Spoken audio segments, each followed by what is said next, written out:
Well, welcome to the exhibit hosted by yours truly, Josine Anderson. And today is the first time that I'm coming to you from the brand new platform that I'm collaborating on called Passes, which exactly means that a pass to get more videos, more insights to the things that I know about as a senior NFL insider, the things that I think, not only as a host, but as a commentator on whatever is going on in the headlines and sports and culture and what have you. But also, even though I'm deeply private, sharing more, photos and videos behind the scenes of things that I just like to do or that's going on in my life or what have you. So not only do I want you to subscribe, I also want you to support the platform. Particularly, you see me as a journalist on major networks from ESPN and Showtime and CBS and Fox 31 and FS1 and all these other things. But right now I'm in my space as an independent media person, still carrying the name, still carrying the force, still carrying the motion, just doing it as my own owned and operated entity known as The Exhibit, which you can even find out more about that concept platform that I'm building at www.theexhibitconcept.com, and also on my YouTube channel at The Exhibit Concept, where all my long form interviews will be on there. But there will be things on here that will obviously not be posted anywhere else. That's where I want you to come find it. And without further delay, this is the edition that we are doing for the path to the NFL draft that is happening in less than 48 hours from Green Bay, Wisconsin, as we find out where some of the top elite prospects in the college game are going when it pertains to the National Football League. And today I've got a very special guest to talk about the New York Giants, who possess the number 3 pick, and a lot of things that we think that are going down based off of what we're hearing, not just our speculation and opinion that you hear on these debate shows, but from actual conversations on the ground that come from informed information. So get ready to listen to this conversation, and I appreciate you tuning in.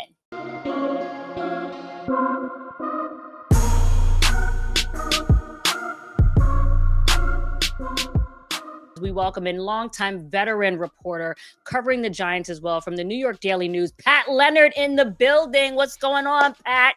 Josina, what's going on? Top 3 pick for the Giants. The season wasn't too exciting. Most of the seasons aren't very exciting these days in New York, unfortunately. So this is the time of year, Joe, you know this, when the football talk is most intriguing around East Rutherford, because at least there's the promise that they could stack some building blocks and get back to where they once were. Yeah, and my first question out the gate really just is there a surefire pick in your mind for the Giants, and can they afford to pass up on that pick? I would say I don't think at number 3 they are picking a quarterback. I think the answer to your question is I believe whichever position player is available there among the top 2, the consensus top 2, Travis Hunter and Abdul Carter, I believe that player will be the pick. I think overthinking it past that is just that. I believe they've done, just like last year, an enormous amount. I know they've done an enormous amount on all of the quarterbacks that you would think a team would be considering in the first round, in the second round. And although there are quarterbacks that they like more than others, I do, as we sit here and now, do not consider one of them an option at 3. You don't consider a quarterback an option at 3 for the Giants in terms of what your personal opinion is, or what you feel like the Giants are doing or not doing? My personal opinion on how they are going to operate the draft, I believe that the scouting of these players and these quarterbacks, paired with the fact that they need to win way more than the 3 games they won last year to show some progress, not just on the wins and losses side, but also on the side of that you're building a team that's going to sustainably compete in games, right? They struggle to keep fans in the seats because people know that by Halloween they're out of it. So I think that the marriage of this draft class and their evaluations, and also the team's needs to compete on the field while also building for the future, and that includes, of course, and starts with finding your quarterback of the future. I do believe it lines up for them to get a player that they trust to be an immediate contributor who's not a QB at 3. And in my opinion, who knows if it's going to be Hunter, Carter at 2 there. I believe it's going to end up being Hunter at 2 to the Cleveland Browns, and then Abdul Carter, the Penn State edge rusher, ends up a Giant. As Joe Shane said, going into the draft here in his pre-draft press conference, he pointed to the Philadelphia Eagles as, being able to rush forward with a talented and deep group up front, something the Giants obviously laid out a blueprint 4 years ago in the Super Bowl. So those are partially some of the reasons. Obviously, we're going to get into more of it, I'm sure, but some of the reasons I believe that even though they are very intent on finding their future franchise quarterback, and I do believe they're going to draft one, I personally don't think they're going to do it at 3. Okay, so a couple of things. Here's my opinion. One, if someone has the it factor or the factor, you don't pass up that on the draft. No matter, even if you're stacked, at that position, which we know that the Giants have Jameis Winston and they also have Russell Wilson, and Joe Shane went on and on about not wanting to be backed into a corner in that presser. I'm going to deal with that in a sidebar really quickly, and then I'm going to come back to what I'm saying. One, I do think that Joe Shane overspoke in that press conference. He said way too much that wasn't necessary. We know that you have the acquisition of the 2 quarterbacks. There's no need to underline that you're not going to be backed into a corner. My dad always talks about the duck theory in terms of, looking cool on top of the water and not letting us know that your feet are paddling under the water. And some of those comments and statements that were made during that press conference, I feel like you can tell, that's not something that needs to be professed. If I know it's raining, I don't need to tell you that it's raining. We already know that you have those quarterbacks. And secondly, I will even, and now to say something that is positive, I actually can understand how, you can have the quarterbacks and that they can be leveraged, but just let that speak for itself. If there are going to be teams in this draft right now that are going to be left without a chair when the music stops and the proverbial music chairs. And that's where having extra quarterbacks can come into play. Right now, I remember when I first came to the Giants market, I don't know, 2013, whatever it was. And there was so much promise about what New York was going to be. And I still feel like that still hasn't happened, just in terms of just relative disappointment across, the town with the various teams. Why am I saying that? The Giants finished 3-14 last year. Obviously, Pat, you suffered through that. They need magic. They need magic. The Giants need magic. And who provides that magic? Is Shedeur Sanders. I'm glad you said that, Josina, because I'm actually, as we're speaking, I'm in the middle of a story for the New York Daily News about this exact point. Now, I'm not going to sit here and tell you and everybody that I know which quarterback's going to be great and not. I don't know that. There's guys that I like certain qualities about them. I like certain qualities about others. I will say that if you're a Giants fan or if you're somebody in the NFL, you look at this. If I said to you, drafting Shedeur Sanders would be the most exciting thing to happen to the Giants since what? Right? And fill in that blank. It is extremely difficult, and you have to go pretty far back, in my opinion, to answer that question. Like, is it the 2022 playoff win? Not really. I mean, it was exciting. Everybody kind of knew that was a house of cards. It was more of a long-term project.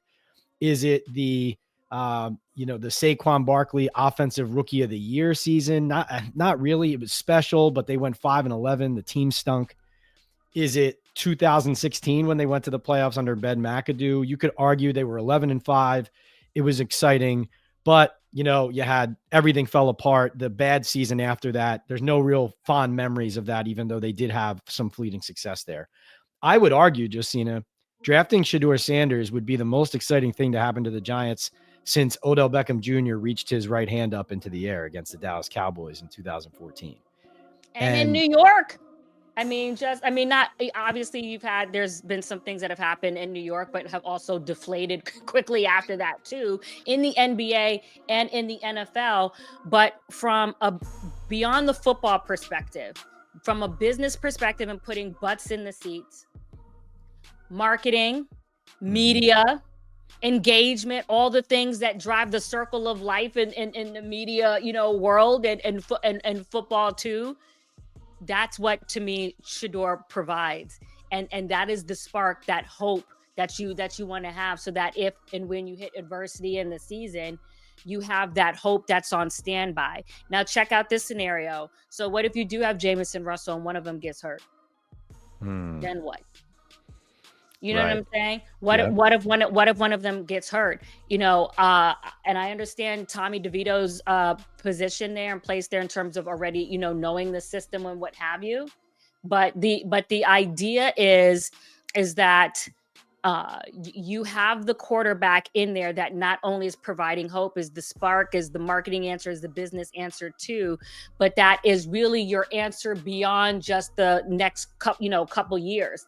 And Russell Wilson is not the answer for the Giants down the road. I would even argue to say that Russell Wilson and Sierra together as a power couple, and obviously much respect to them, but I think their association with the Giants is helping them more than the other way around right now. That's a really smart comment. I completely agree. It adds to their lore. Now you're hot back at the court side of the Knicks. And not that they're not already entities in their own right. I'm not saying that. Sierra is a complete entity into her own right, and Russell is obviously a Super Bowl champion. I'm just talking about in terms of the vibe meter where it was prior to the signing. Okay. Yeah. In terms of, all of that as it relates to the NFL and after the signing. That's what I mean. Oh, no doubt. And, to your point as well. And I know I started out saying, I don't think they're taking a quarterback at 3, but to your point about where the quarterback room stands, what Shane needed to say, didn't need to say, and where this stands and what they still need to accomplish. The number one stated goal of the offseason, and this is from John Mara's own mouth, the day after the season ended, when he surprisingly, in my mind and some other people's minds, retained both the GM and the head coach. John Mara said that, obviously, the focus of this offseason is going to be finding our quarterback of the future. And as you're stating, despite Russell Wilson, helping the Steelers get to the playoffs last year, despite Jameis's talent and ability and his ability to connect with players in the locker room, neither of them qualifies as that franchise quarterback of the future. The future is the key word there. Now, if you draft Shedeur Sanders or if you draft Jackson Dart, you're drafting them to be the quarterback of potentially now, as you said, if he proves that he's ready right away. But certainly you're looking at it from a full scale, 360 degree. Is this person who is now going to be the new face of our franchise, is he the person we want to put on, to send out on the email to season ticket holders, to put on the marquee, to say we are the New York Giants and Shedeur Sanders is our leader or Jackson Dart is our leader? That has been the process they've been going through. It was frankly very interesting to me, Josina, that last year they did so much work on more than the top 3 quarterbacks that went ahead of them. And then when they get to 6, they don't draft J.J. McCarthy. They don't draft Michael Penix Jr. They don't draft Bo Nix, despite a desperate need for that player. They take Malik Neighbors. So Joe Shane's already shown us, even though he understands he needs that quarterback and the organization wants that quarterback, he is pushing back against forcing it. So where does that leave me, bringing it full circle back to where I started? What he has shown us, at least the precedent from my perspective, is he wants to get the quarterback, but at the right value. Now, I think you hit on something interesting, though, is that he's oversharing in that press conference. Here's how I interpreted it, Josina. You can tell me what you think about what I'm going to say here.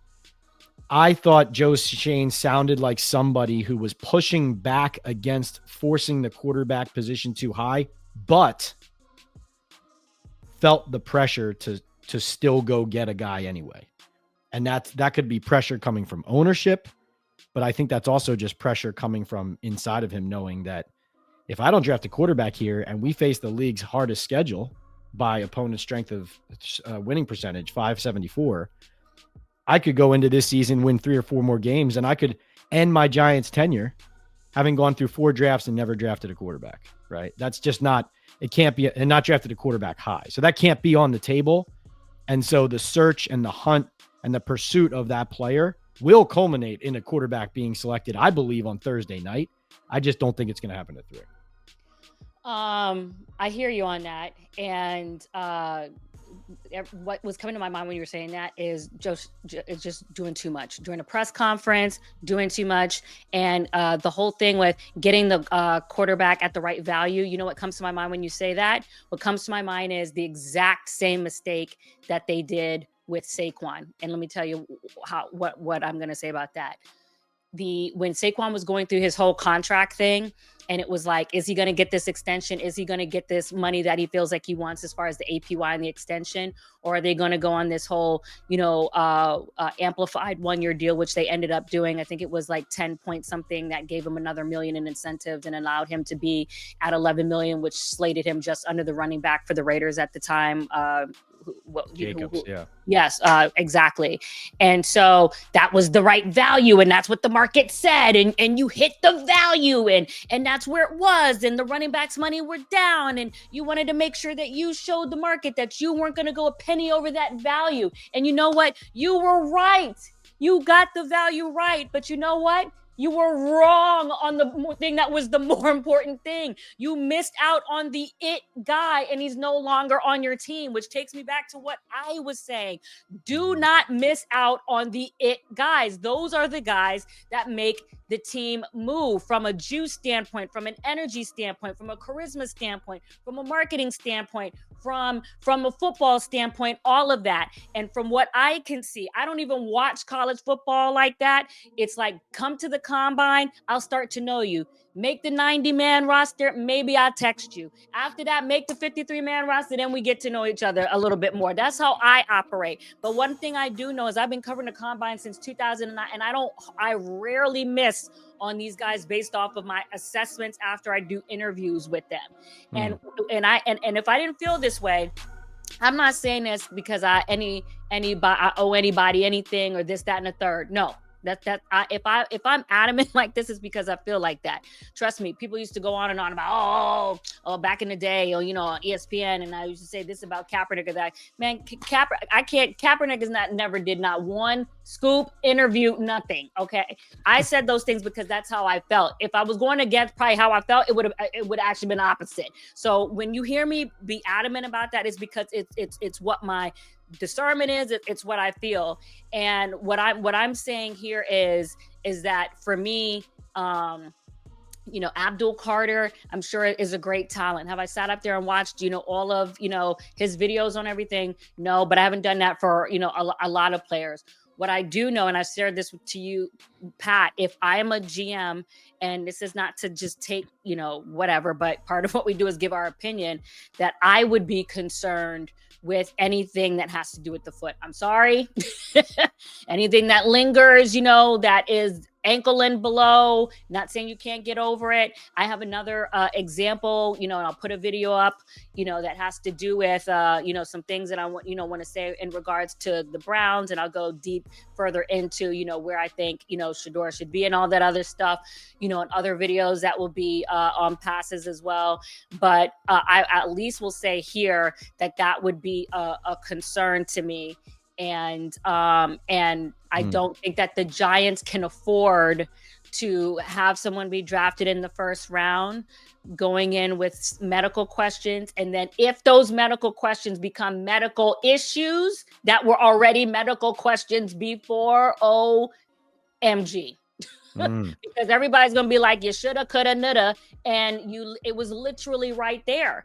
And I'm not saying it is going to happen. What I'm saying is I don't know that that Joe Schoen and the Giants and the brass have the wherewithal to withstand that not working out with what was pre-existing. That's what I'm saying. That is absolutely fair. To your point about Shane doing too much too, I wanted to double back because you made me think of something as well. Like that was a great analogy to the it factor, Saquon. It's like you're getting the value right, but you're missing the bigger picture.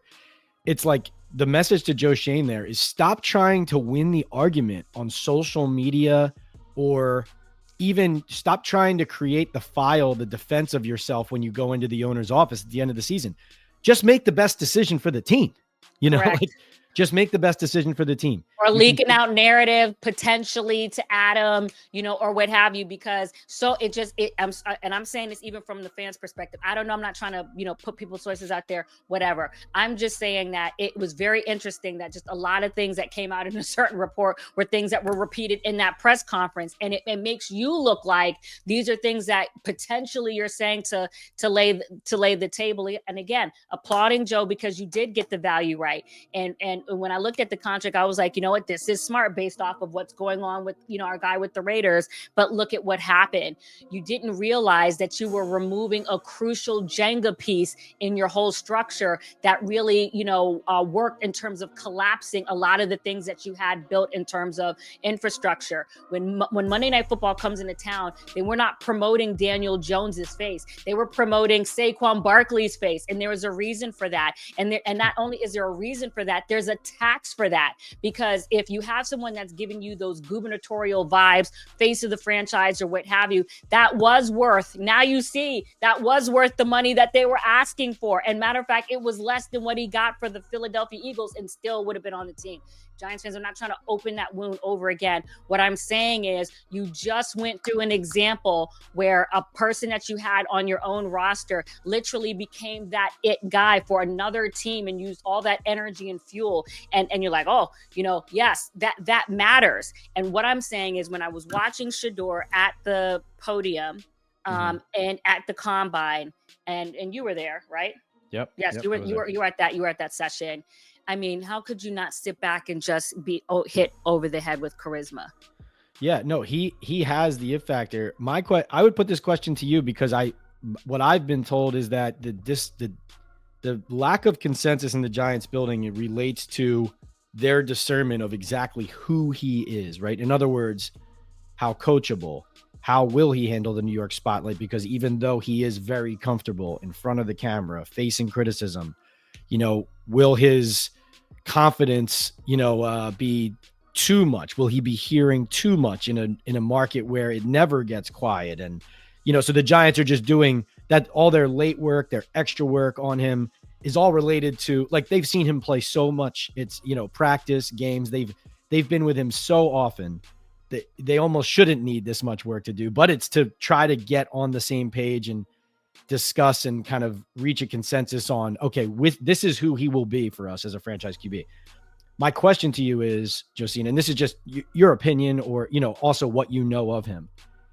How do you think he will handle New York? Let me just paint a hypothetical because this is kind of what it's been like here lately. He gets drafted here 3 overall, or let's say the Giants trade up 20 to number 20. He doesn't play right away because he's developing. Russell's playing. The Giants start losing immediately because they have a really tough schedule and they just haven't found a way to get things going. Shedeur ends up entering in the middle of a season where Brian Daboll maybe doesn't even make it to week 17. He has an up and down because he and Malik Neighbors connect, but also they're not getting results and wins because the Giants are struggling. How does he handle that? Put me, in your opinion, into that scenario. Does Shedeur Sanders, as an outspoken, confident, he strikes me as somebody, like, he'll sit up there. He gets up to these interviews, like after his pro day, and he gets asked a random question about something. And in the answer, he starts saying, people started saying I couldn't make this throw and I couldn't do that. Like he's going after the critics, the people out there who, I don't know where he saw it, where he heard it.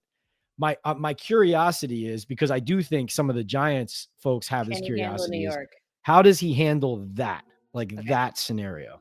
So, let me tell you something really quickly that came to mind, and this will answer your question. When I was at the pro day, Colorado, the biggest thing that came, that was my takeaway from that, the biggest thing that was my takeaway from his pro day was how he handled the pressure, the way he was in complete, sync with that environment. Everybody on the field with him, which was insane during the pro day. We were all like right behind him on the field. There's one thing to be on the sidelines, there's one thing to be right behind the quarterback, and everyone kind of in this U shape. It was like we were not there. He was unaffected. Now that's a whole nother conversation as to, how you thought about the layout of the pro day and all this other stuff or what have you. But the way I seen him handle the press conference, the way I see him handle the pro day, being Dion's son, all of that stuff. The number one thing that sticks out to me is how he handles the pressure. And if you've been following me on Twitter for a long time, you know how much I'm always, especially as a former athlete myself, ran track for Carolina. Obviously, you know that because I'm always talking about that. But that is so important.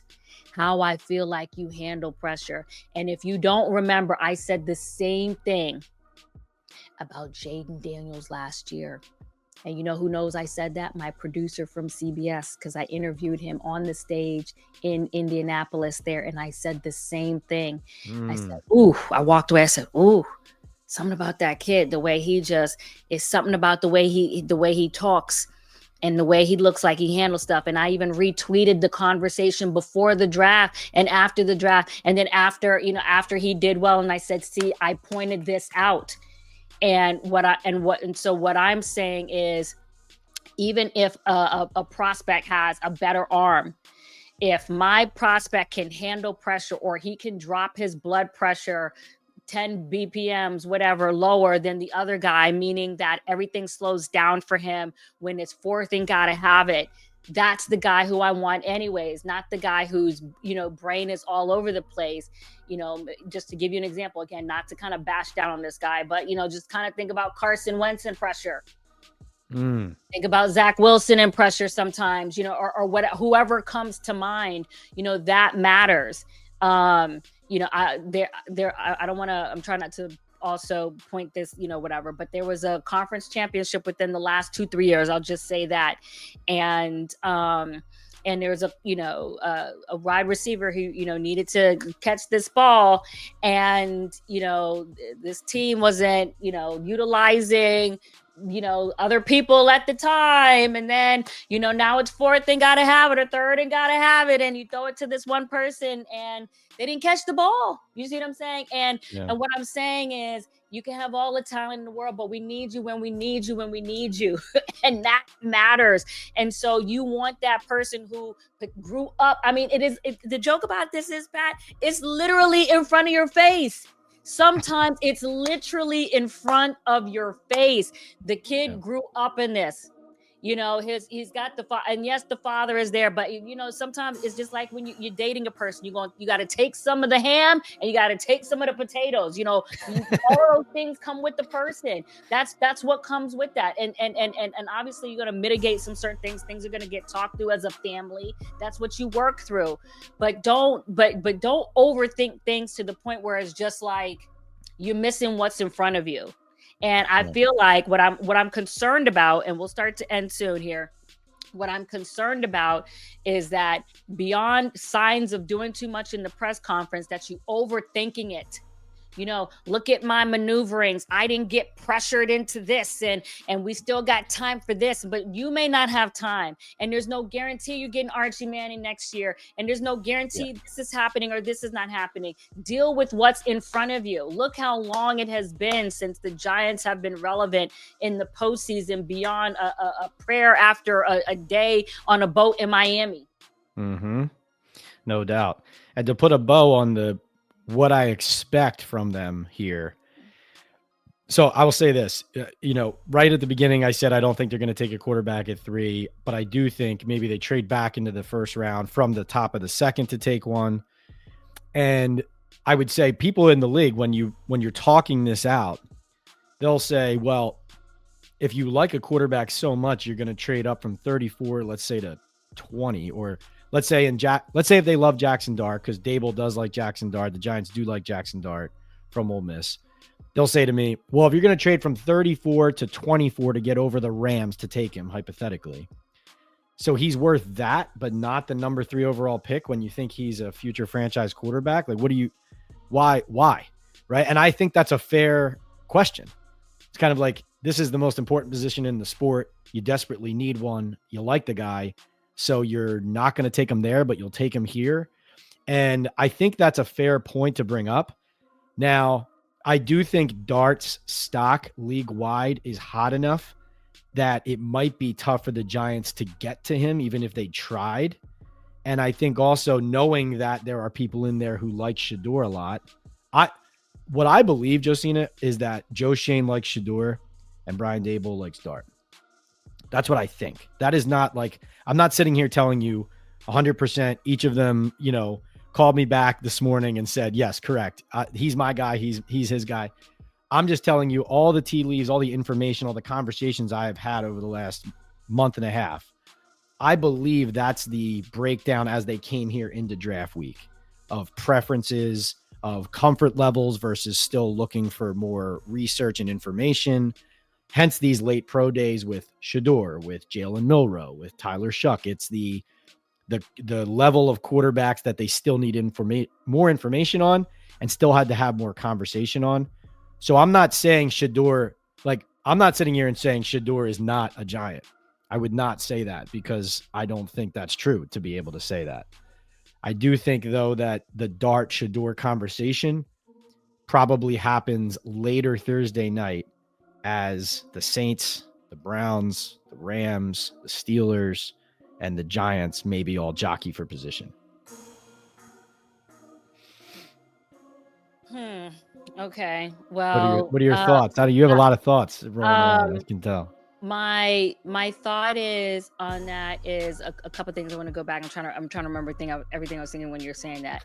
Number one, just to go back on something you said, do I think that Shedeur can handle the pressure and all these other things? If you have those questions about Shedeur, that applies to all the other quarterbacks in the draft. Really, oh, no doubt. New York still remains New York for all of them. So if you asking me who I think can handle that scenario, whether they're at fourth round, first round, Shedeur, whoever else, it applies to everybody. And I think Shedeur is probably the one that can handle it the best. So so that answers that. Now, when you talk about something really interesting that you just said in terms of the breakdown of how you potentially think, who's thinking about what when it comes to the quarterbacks, what I would say to that is the Giants. Mm-hmm. Stop worrying about who you feel the most, comfortable with, who you can have, knock back a Heineken with, who you can, knock back some Kool-Aid with, who you feel most comfortable with, who you're not worried about if someone's, family member is going to say this or what have you. This is where you all mess up in the past. Worry about who is the guy. That's it. Who is the guy? Show that you can have the discernment over who is the guy, who should get the contract, who should be the that really is what it is, for me. Get that part right.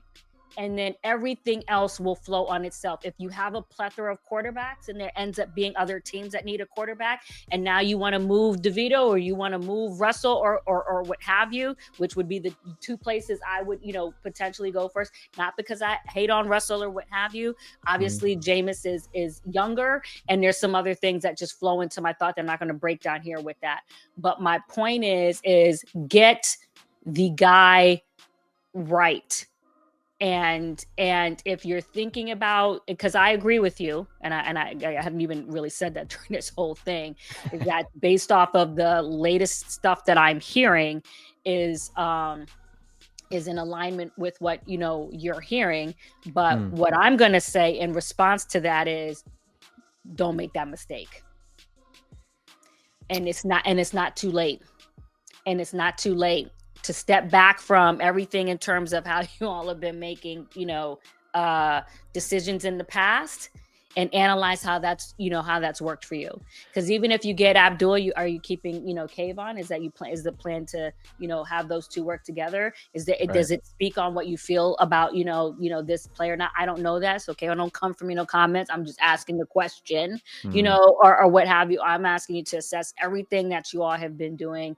And because the last thing you don't want to have happen is that, this guy becomes the guy. Like, it has a Jane Daniels experience, and then he's in front of you. Abdul has something, God forbid, that happens with his foot, and all of these things that were just so obvious in front of you. I think that was an incredibly poignant way of describing it. The Heineken, the picture versus like who's the guy versus who's the guy you knock back a beer with. I thought that was a really good way of describing the conversation, the debate, the Getting level caught of up in too much stuff. I mean, I yeah. remember when Dwayne Haskins came through that building, and I was hearing, and people gonna say, "Oh, it's not true, Joe." She da, da, da, da, da." Whatever. I always trust my sources, and I remember that I was hearing that there was an issue when Haskins came in there. You worried about an earring in his left ear. You worried about the wrong things. What? Yes. Wow, I Yes. never heard that. Holy cow. You worried about the wrong things. So Don't focus on whether this guy fits your moxie and your vibe and the this and the that and the what have you. That ain't it. Focus on whether the guy is the guy. and I would Okay. and to your point about the guy, Giants, one of their greatest flaws last season as a team in Joe Shane's construction of it is they did not have a true leader on the team. They had some guys with leadership qualities in different forms. They did not have a leader. Saquon was that. With him out of the building, they couldn't fill the void. So finding the it guy is just as important as finding the good player. You need to tie And that that all doesn't into one. necessarily mean that Shedeur is that voice either, because I'm not necessarily at least I wouldn't necessarily come in and say that I feel like he's that leader voice beyond the rookie factor or just the personality factor, what have you. I'm not saying he can't be a leader. I'm just saying that how am I explaining this? Just think about the Eagles, right? Jalen Hurts is a leader, but he's not necessarily the most vocal guy either, right? Got When it. you're Yep. looking about the composition of the Eagles locker room, you see, this is why with 20 years of experience, because I can pull out examples out the wazoo. This is not ESPN and Fox and people pontificating on the table, just giving your opinions. This is a conversation with people who talk on the ground level with people, and I'll give you, specifics. What I'm talking about with the Eagles is that when you think about Fletcher Cox, when you think about Jason Kelsey, when you think about those guys were the yard minders of the team. Okay. And these are the guys, when you're talking about, building a fabric, Jalen leads in his own way. So when you're talking about holding down a locker room and the guys that are kind of the enforcers, I don't think that Shedeur is coming and being that immediately. And I think he would have to even work into that with his personality based off of just, what I feel. Doesn't mean he cannot be a leader. He would just be a leader in a different way, kind of like Jalen. So Got it. but to me, he becomes a leader just with his energy and his magnetism and his way of handling things and not letting it overcome. And it doesn't mean that he won't make mistakes. It doesn't mean that he's not going to show his youth at times, but he has enough of that factor to mesh with New York. Got it. Yeah, and that the final point I would make too about the whole process that you hit on there, in regards to different preferences in the building and that kind of thing, and you guys are missing what you should really be looking for. One of the Giants' failures as an organization that I don't know if they know that they do it wrong, is they don't have a guiding light. Like, they don't have a guiding foundational philosophy and structure to it. Like, that's how you get to the point where you're 6 days out from the draft and the building's split and you're still trying to figure out who you like and are we going to get on the same page or not. And this goes back to it, not to open up this can of worms, but like things I've reported throughout this early offseason about Joe Shane and Brian Daboll are essentially acting as separate entities compared to like the collaborative approach they used in the past. There were some feelings hurt at the end of the year. There were definitely some people on the personnel side who wouldn't have minded if the coaching staff had gotten reset after all the disasters that have happened the last couple of years, particularly this season. That is known in parts of the building. And so this kind of headbutting, yes, you should have constructive conversations with disagreements over prospects and big decisions that affect your franchise. But I just don't think these are positive signs for the Giants when they're evaluating a position and players as important as this for the future of their franchise, that they are not aligned. Yeah, well, again, you don't have to be aligned on everything when it comes to, every aspect of a player. I would just say, keep it simple and ask, does this guy move the needle in so many more ways than one? And I just feel like the cataclysmic energy that would come from on Thursday night, Roger Goodell announcing Shedeur versus announcing someone like Abdul, as talented as he is, Oh, or whoever else. I just think New York and Shedeur is this cosmic cloud that you gotta, you gotta give the city potentially. Now, I also have another feeling on exactly where I think. And Pat, I know you already know the answer, but you're not gonna say as to where I actually think is probably even the better landing spot. But I would have no issue, with obviously what I just said and something else. I just think that they're two separate considerations. And obviously, if you want to hear more about that, make sure you check out for that video on my new Passes platform. There's so much still to talk about. It doesn't mean that I won't even ask Pat to come on if something else changes, because Lord knows between Kanye West, Shannon Sharp, and all these other things, there's always something floating on Twitter, whether you want to see it against your will or not. It's out there. I'm just saying it's out there. It's out there. But I appreciate you coming on and giving us your insights about not only the draft, Shedeur, and all those other things. So for Pat Leonard of the New York Daily News, Josine Anderson hosting the exhibit, yours truly, we appreciate you watching this exclusive video breaking down our insights on the Giants and the path to the draft.